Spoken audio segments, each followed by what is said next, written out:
আগামী দুর্গোৎসবের চেয়েও বেশি গুরুত্বপূর্ণ কথাবার্তায় মনে হয় আগামী জাতীয় নির্বাচন। যে কারণে উদ্দেশ্যটা যাই থাকুক না কেন, সারাক্ষণ কিন্তু ভোট চাওয়া চাহিদা থাকবে। আমি জানি না এখানে কে আগামী দিন মনোনয়ন পাবেন। যারা প্রত্যাশা করেন তারা কয়জন উপস্থিত, কয়জন অনুপস্থিত তা আমার জানা নেই। তবে এইটুকু বলবো যে সবাই একত্রিত হয়েছেন, একত্রিত থাকেন।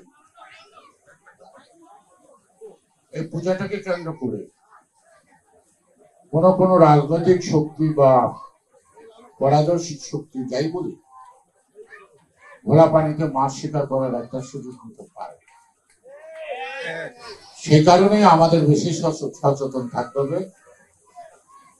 এখানে হিন্দু ভাইদের স্বাধীনতা এবং নিরাপত্তার প্রশ্ন না, এটা আগামী জাতীয় অস্তিত্বের প্রশ্নই আমাদেরকে সজাগ থাকতে হবে। বিএনপির পক্ষ থেকে দায়িত্ব দেওয়া হয়।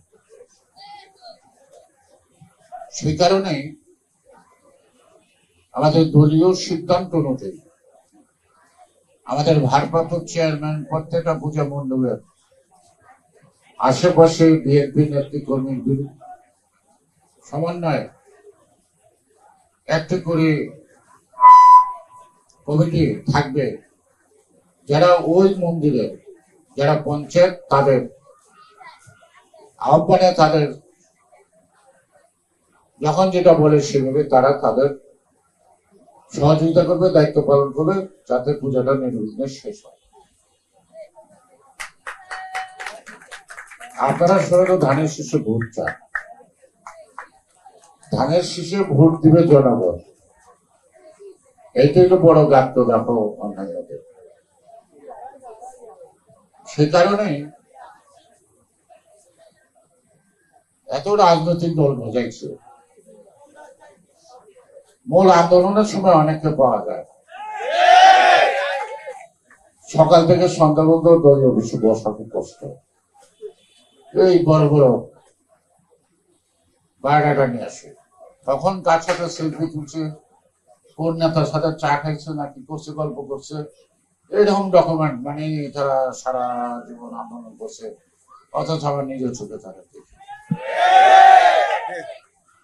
তো সে কারণে মানুষ মাত্র একটু সুযোগ সন্ধানী, কারোটা দৃষ্টপুর, আবার কারো সুযোগ নিতে চাইলেও মনে কিছু পড়ে না। এই কারণে আচ্ছা ঠিক আছে, সে তো কষ্ট করছে, সে তো আমার কাছে আসবে, তাই না?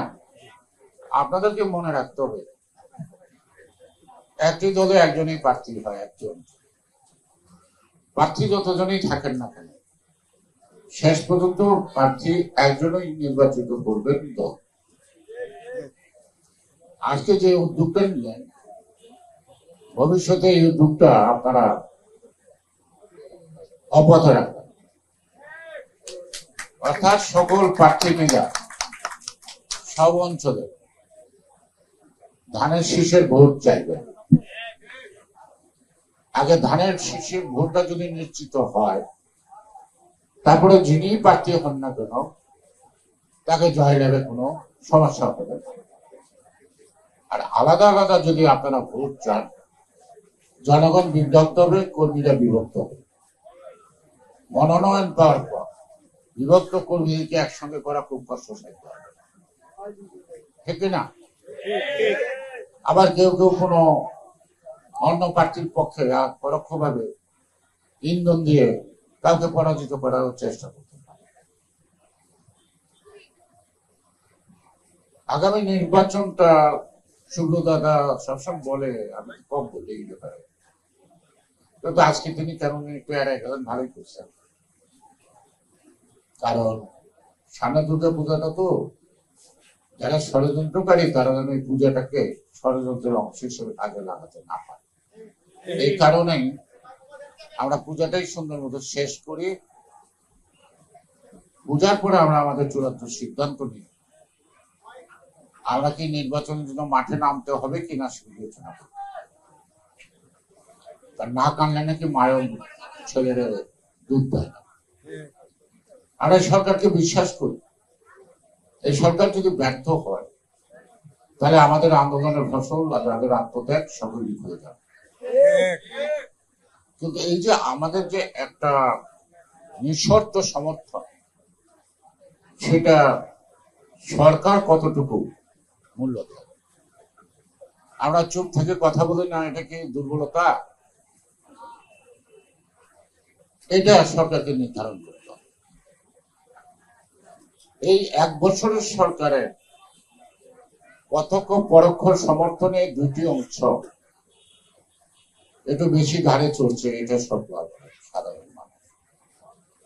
এই সরকার তো নির্দলীয়, এই সরকার তো অন্তর্বর্তীকালীন সরকার, এই সরকার তো কোনো জাত নাই, মানে কোনো দল নাই। কিন্তু কথাবার্তা আলোচনায় সুযোগ সুবিধায় দেখা যায় একটা দুটা দলের প্রতি ওনার দুর্বলতা থাকুক আর না থাকুক, ওনার থেকে সুযোগ সুবিধা নিয়ে যাচ্ছে। এর মধ্যে গুরুত্বপূর্ণ 3টা মন্ত্রণালয় সরকারের হাতে নাই, কোন একটা সুনির্দিষ্ট দলের হাতে। তার মধ্যে হলো একটা শিক্ষা, তার মধ্যে হলো একটা স্বাস্থ্য, আর একটা স্বরাষ্ট্র। আমরা নির্বাচনের স্বার্থে চুপ করে আছি। আমরা যদি এরশাদের বিরুদ্ধে আন্দোলন করতে পারি, আমরা যদি হাসিনার বিরুদ্ধে আন্দোলন করতে পারি, একটা সুষ্ঠু অবাধ নির্বাচন আদায় করা আমাদের পক্ষে সম্ভব।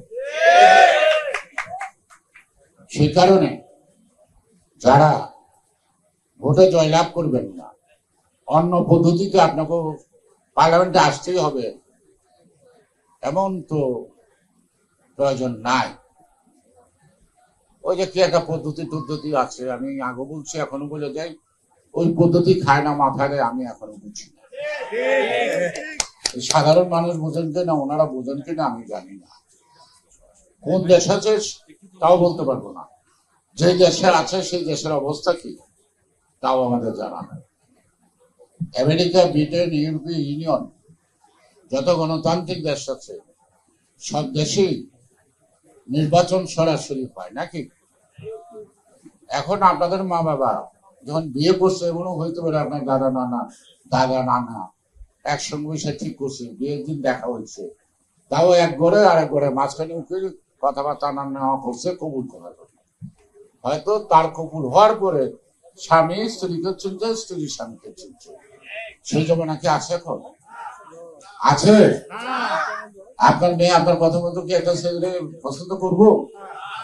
আপনাকে কমপক্ষে ছেলেরও মত নিতে হবে, মেয়েরও মত নিতে হবে, সকলের মতামতে আগে গুরুত্ব দিতে হবে। আপনার যারে ভোট দেবেন তারে চিনেন না, জানেন না, কারে ভোট দেবেন? কারে ভোট দেবেন? অন্ধকারের মধ্যে ভোট দেবেন লালবাগের মানুষ একজন রে,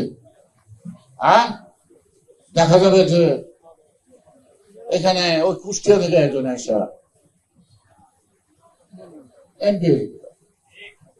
আপনি তো সুখে দুঃখে সাধারণ মানুষ যাকে সামনে পাবে তার কথাই তো ভাববে, তাই না? কারণ মানুষের তো বিভিন্ন সমস্যা থাকে। এখন আজকে লালবাগের মানুষ, এই অঞ্চলের মানুষ একসঙ্গে হচ্ছে সামনের পূজাকে কেন্দ্র করে, মানে কুষ্টিয়ার এমপি হলে কি এটা করতে পারতো না, তার ডাকে চলে আসতো। সেই কারণে যারা পাকিস্তান সৃষ্টিতে বাধা দিচ্ছে, যারা বাংলাদেশের সৃষ্টিতে বাধা দিচ্ছে, তারা আগামী নির্বাচনটা যাতে না হয় তা ভুল করার চেষ্টা করছে।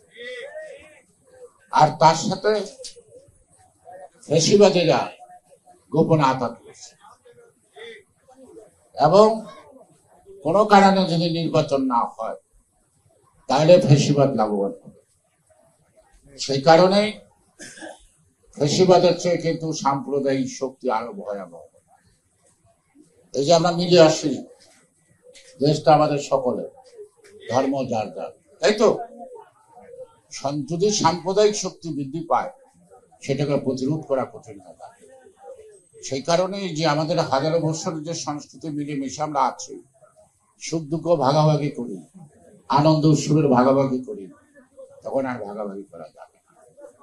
সে কারণে আপনারা বোঝা যাক, আমরাও ভাবি অন্তর্বর্তীকালীন সরকার তার দেওয়া কথা অনুযায়ী সঠিক সময়ে নির্বাচনের নিশ্চয়তা প্রকাশ করে কি করে করি, এটা আমরা দাবি করি। প্রধান উপদেষ্টা 4 জন লোক নিয়ে গেল, উনি দুটা সফল শুনুন। উনি যে গেদ্য বাড়ি হয়ে বিএপি যায় গ্রিন চ্যানেল, তার সাথে সফল সঙ্গীরা বেরোনোর কথা। তাদের লোক যদি দেরি হয় তাহলে তো ওনার ওখানে একটা বিশ্রামে রুমে বসে অপেক্ষা করার কথা।